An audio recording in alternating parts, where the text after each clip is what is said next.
Penduduk di Lake Cebu dan provinsi sekitarnya berjuang untuk membangun kembali kehidupan mereka setelah gempa berkekuatan 7,8 SR mengguncang lepas pantai Mindanao pada 8 Juni. Rekaman menunjukkan rumah-rumah hancur, kayu dan beton berserakan, serta retakan besar di jalan dan properti.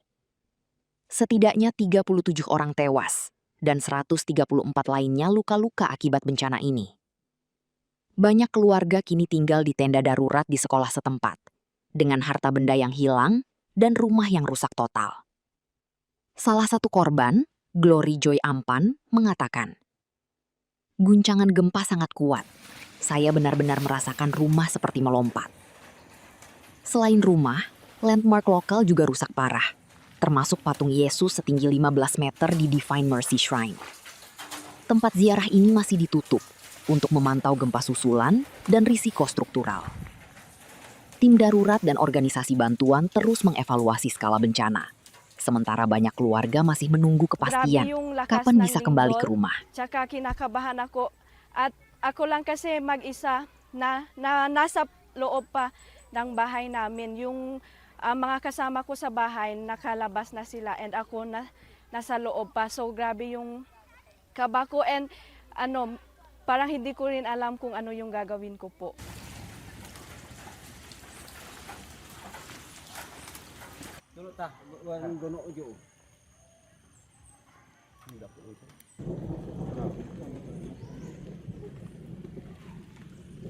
Yan po yung bahay namin, yung sa baba. Tapos malaki po yung damage niya.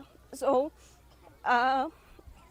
sa part namin parang kasi dyan matagal na rin po kasi kami dyan sa bahay. Tapos, ayun po yung nangyari. So, malungkot po. Pero, ang iniisip na lang po namin is importante yung ligtas kami. Tapos, wala pong nasugatan, tsaka, or na-injured. Pag magabi, ito lang kung tanaw mo gila pag-start.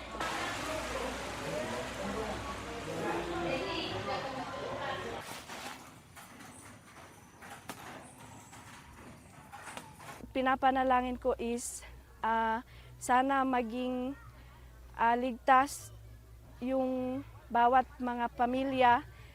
Kasi parang may nakita akong post na hindi pa daw ito yung the big one. So sana alam ko rin naman na nandyan yung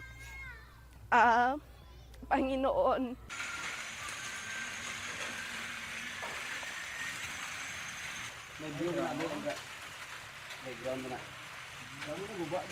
Grabe yung yung alog talaga ng lindol kasi mafi-feel ko talaga yung bahay parang tumatalon, ganun yung tapos saka ko na realize yung parang yung feeling parang yung yan tawag yung sa trauma na tinatawag nila parang before na natapos na yung lindol, doon na yung yung parang kinakabahan ako, ganun na po.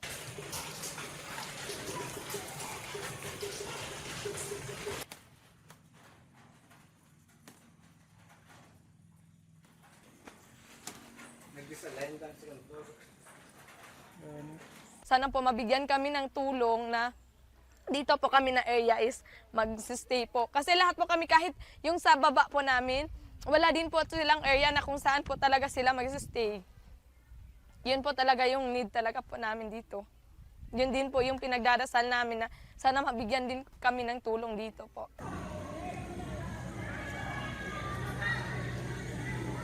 Lahat ng bahay namin, hindi po pwede matulugan kasi yun doon din dahil sa crack po. Kasi lahat kami dito, wala nang area na ma-relocate.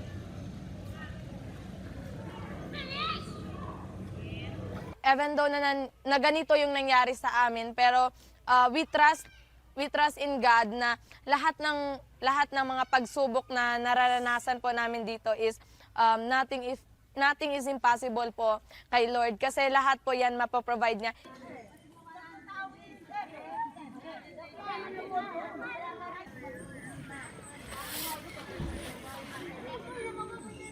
Ang bahay ko po lahat po na wala ko na makukunin doon.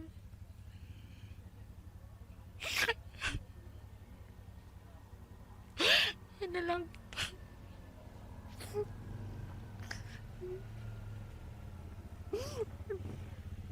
Wala po, may estudyante na naan po akong college. Wala akong makukuha kung saan ko kunin yung gasto. Ang pera ko andun sa loob ng bahay ko. Asa ngayon, hindi ko pa nakunin.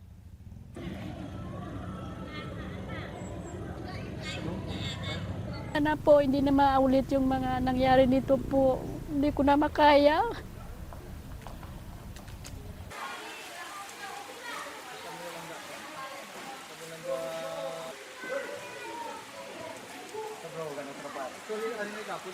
Sa pasalamat kami sa Panginoon na wala kami nangyari na andun sa loob. Kung andun yung maanak ko sa loob, pumasok ko doon sa loob. Pasalamat ko sa Panginoon Diyos. Naglalabas kami sa bahay na yun.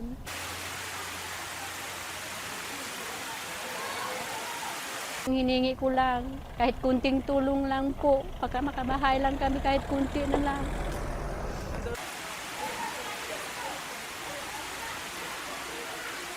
Wala kami nidala ng mga gamit, kahit cellphone ko andun sa loob. Kahit yung pera ko, bayad ko sa 1 week na payment, andun sa loob.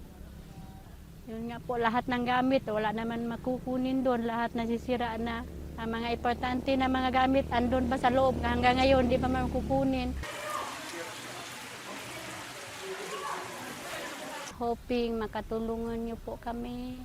Lalo na may lapit na pasukan. Ang anak ko walang school, walang yung mga importante niya andun pa sa loob.